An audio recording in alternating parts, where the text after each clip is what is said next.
আসসালামু আলাইকুম ওয়া ৰাহমাতুল্লাহ। মোৰ মৰমৰ দৰ্শক বন্ধুসকল, আজি আপোনালোকৰ মাজত মুছলিম শৰীফৰ এটা হাদিস লৈ আহিছো। হাদিস নম্বৰ হ'ল 1094।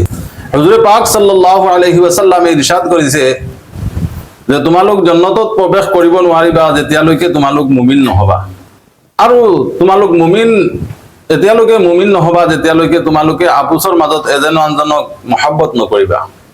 তাৰ পিছত আল্লাহ নবী সাল্লাল্লাহু আলাইহি ওয়াসাল্লামে ইৰশাদ কৰিলে যে মই তোমালোক এনেকুৱা এটা বস্তু নকওঁ নেকি যিটো তোমালোকে যদি কৰি লোৱা তে তোমালোকে এজনে আনজনৰ মাজত মহব্বত হৈ যাব, মহব্বত কৰিব ধৰিবা। আৰু এই বস্তুটো হ'ল এজনে আনজনক সালাম কৰা, এজনে আনজনক দেখাৰ লগে লগে সালাম কৰা, সালাম পেশ কৰা। আমি এজনে আনজনক সালাম নকৰোঁ, কি জানি সালাম কৰিলে মই সৰু হৈ যাম, তেওঁ আগত সালাম কৰক তাৰ পিছত মই সালাম কৰিম, এনেকুৱা ভাৱ আমি লৈ বহি থাকোঁ। যাতে এই ভাৱটো আমাৰ মাজৰ পৰা আঁতৰি যায়, দেখাৰ লগে লগে আমি সালাম কৰিব লাগে। সালাম কৰাটো বহুত ডাঙৰ নেকি হয়, আৰু আল্লাহ নবী সাল্লাল্লাহু আলাইহি সাল্লামৰ সুন্নতো হয়।